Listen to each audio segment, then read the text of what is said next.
Notre quatrième sujet, nous parlons à présent du Togo pour parler du secteur minier plus précisément. Où passe l'argent des exploitants? C'est notre interrogation suscitée par ces rapports de l'ITIE aussi.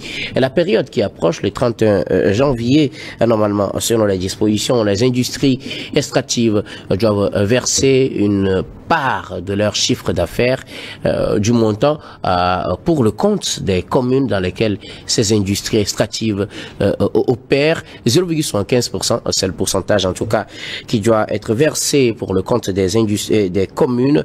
Mais où va cet argent? Parce que selon les informations, nous reviendrons sur là-dessus avec nos invités, souvent les chiffres ne sont pas les mêmes et les chiffres avancés par les communes ne sont pas forcément les mêmes que ceux avancés par les industries extractives. Et d'ailleurs, dans certaines communes, on évoque certaines dispositions pour ne pas verser ces parts à ces communes. Que se passe-t-il réellement? Et donc, ce qui se passe aujourd'hui, c'est que certaines entreprises extractives donnent des chiffres par rapport à leurs ressources engendrées au cours de l'année, mais que l'ITIE, qui est l'initiative pour la transparence dans les industries extractives, n'arrive pas à vérifier. Pourquoi? Mais c'est un peu délicat pour l'ITIE, qui envoie même ceux-là qu'on appelle des conciliateurs, qui sont en réalité des auditeurs, qui doivent par exemple regarder dans les cahiers d'exploitation de ces entreprises-là pour voir quelle est réellement la masse de mines chargées, et les revenus que cela a engendré, quels sont la part qui est réservée à l'exploitation de ces entreprises. Je veux parler des charges et tout ça. Et qu'est-ce qui reste pour que l'on puisse savoir ce qui peut revenir aux communautés. Il y a un problème qui se pose dans les déclarations des montants, et puis pour certaines communes, elles ne perçoivent finalement rien. Pourquoi? Mais les industries, les entreprises estiment qu'elles ont déjà des contrats avec l'État togolais. Or, quand vous lisez bien ces contrats, nulle part vous ne trouvez où il est dit que parce que vous allez payer quelque chose à l'État, que vous ne devez plus verser ce qui revient aux communautés. Nulle part c'est écrit. Et regardez un peu, là, c'était au cours d'une discussion très ardue où même des populations s'étaient levées dans le Yoto, Tabligo, pour réclamer quand même l'appui de ces entreprises qui exercent là, et que cela est sorti que nous payons trop de taxes, nous versons trop d'argent, nous faisons trop, mais en réalité, ce qu'on demande à ces entreprises-là, vis-à-vis de ces communautés-là, ne représente rien par rapport au chiffre d'affaires. Et donc, aujourd'hui, c'est un problème très délicat. On a envoyé, vous savez, des gens pour vérifier, mais c'est un peu délicat parce qu'on n'arrive pas à regarder dans les cahiers. Avoir de près les chiffres. Les chiffres. Alors, ce que le fonds en ressort, c'est notamment ce chiffre. Le rapport montre que 20 sociétés d'État ont disparu des comptes entre 2020 et 2022. Le Front citoyen fait d'autres révélations. D'après son analyse, de grandes entreprises n'ont rien donné à l'État togolais, et notamment la société qui rapporte au pays presque la moitié de ses recettes d'exportation. La SNTP, c'est la plus grande entreprise minière du pays. Les chiffres que nous connaissons, c'est que 40% des exportations du Togo proviennent de la SNTP. Or, qu'est-ce que nous constatons? Eh bien, le rapport de la Cour des comptes 2022 nous indique clairement que la SNTP ne verse pas un seul franc au budget de l'État. Et c'était le cas également en 2021 et même en 2020. Le port de Lomé est dans une situation similaire. Moins de 1 milliard de francs CFA est mis à disposition du Trésor public. Eh bien, tout cela représente plusieurs centaines de milliards de francs CFA qui manquent au budget de l'État. Où va donc cet argent? Alors qu'on aurait pu construire des infrastructures de base. Le Front citoyen dévoile également que le ministère de la Planification, du Développement et de la Coopération n'a pas transmis l'état de ses finances à la Cour des comptes pour le dernier rapport. Le Front demande un audit de toutes les sociétés étatiques et de toutes celles dans lesquelles l'État a une participation. Donc cette équipe-là qui gère le Togo de façon comme une mafia, comme une propriété privée d'enrichissement personnel, les phosphates, vous prenez le pétrole, vous ne les voyez même pas dans le budget national. C'est des choses que Faure Gnassingbé a privatisées personnellement. Le Togo est géré comme une propriété privée, pas comme un État. Et donc, c'est la corruption à haute dose, c'est la gabégie, c'est complètement le désordre. Comment vous imaginez que la situation sanitaire du Covid qui a affecté pratiquement tous les pays du monde, le Togo s'est endetté à raison de 400 milliards dans cette dotation, eh ben, tout un budget nous a été présenté, la gestion de ces fonds et qui ont été constatés par la Cour des comptes établit des malversations. Jusqu'à présent, Faure Gnassingbé n'a pris aucune mesure contre ces ministres qui se sont arrangés, n'est-ce pas, de détourner ces fonds au détriment du peuple togolais. On nous dit que ces fonds ont servi, par exemple, et c'est le ministre Kokoroko qui fait un rapport, que c'est pour tuer des cafards. On nous dit que ces fonds sont servis pour construire des parkings. Mais c'est incroyable. On nous dit que ces fonds ont été utilisés pour acheter des sacs de riz. 20 secondes. 8 milliards.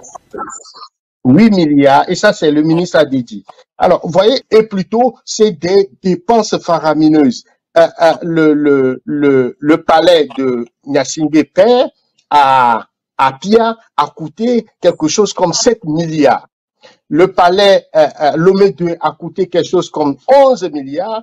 Et le palais qu'a construit Faure Gnassingbé est de plus de 200 milliards. Voilà, nous sommes dans ces ordres de chiffres. Par exemple, il est parti donner des milliards au président Macron pour la reconstruction de la cathédrale de Paris.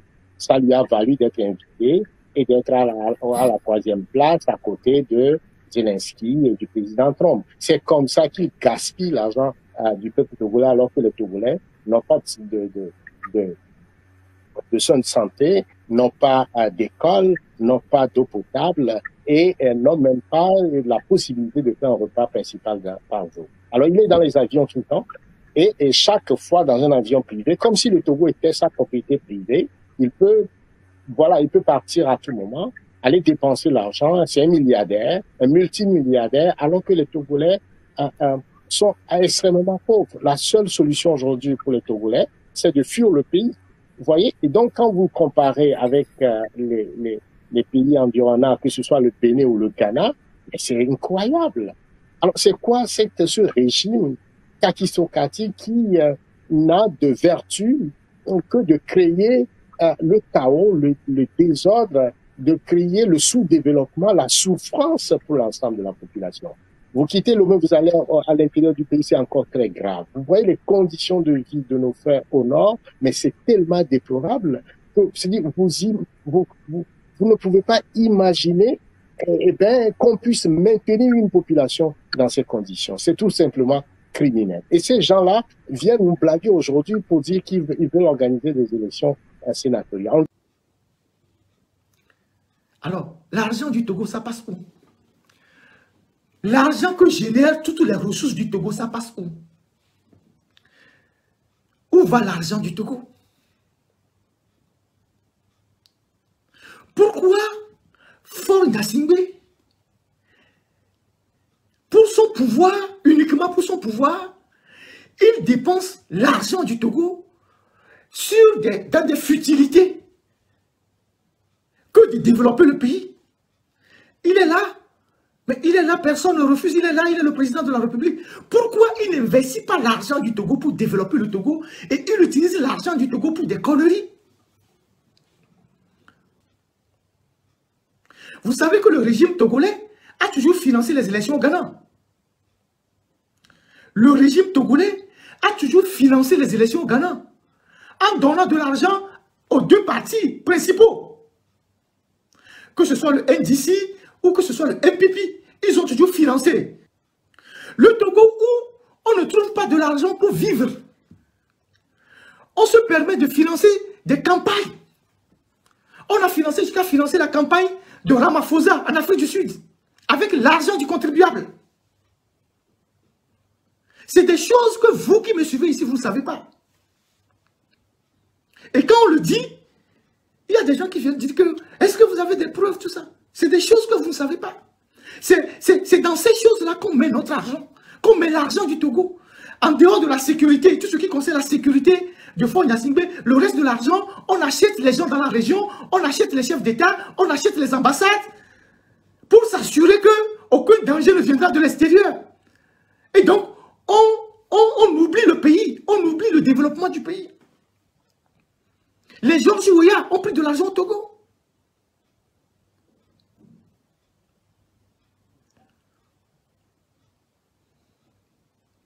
En 2010,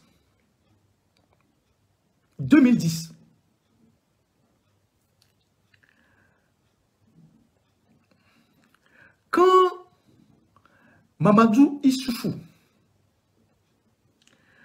le président du Niger, l'ancien président du Niger qui a fait 2 mandats, ils ont fait leur campagne électorale fin 2010. Et je pense en 2010, il est arrivé au pouvoir avril 2011. En 2010, le Togo, ou le régime togolais, après vous pouvez tirer toutes les conclusions, a envoyé à Mamadou Issoufou 40 voitures 4x4, 9 pour sa campagne électorale. Je ne parle pas de l'argent, je parle de véhicules. 40 véhicules 4x4 pour sa campagne électorale. Et ces véhicules ont été convoyés à Niamey par une très grande dame de la République qui excelle dans les engrais, les riz avariés. C'est elle qui a acheminé les véhicules au Niger pour aider Issoufou à sa campagne. Pendant ce temps, nous n'avons pas d'ambulance dans les hôpitaux. On n'a pas de scanner. On n'a pas de centre de santé. On n'a pas d'école. Les étudiants n'ont pas de bourse. Parce que le pouvoir qui est au Togo veut toujours s'assurer que à gauche, à droite, à l'est, à l'ouest, au nord, il ne faut pas que des individus malveillants passent par là pour les déranger. Alors on sécurise tout ça. On fait des amitiés forcées avec les gens. On dépense l'argent avec eux. Et on prive le pays de développement. La seule personne qui n'a pas bénéficié de nos largesses, c'est le voisin de l'Est. Parce que là-bas, le candidat lui-même, il était déjà milliardaire. Et voilà les circuits dans lesquels l'argent du Togo rentre. Voilà les circuits dans lesquels l'argent du Togo rentre. Est-ce que nous avons un président qui est vraiment nationaliste? Il aime son pays. Il a son pays comme une priorité, ou bien il est prêt à dépenser tout l'argent de son pays pour sa sécurité, pourvu que les Togolais meurent de faim, il s'en fout.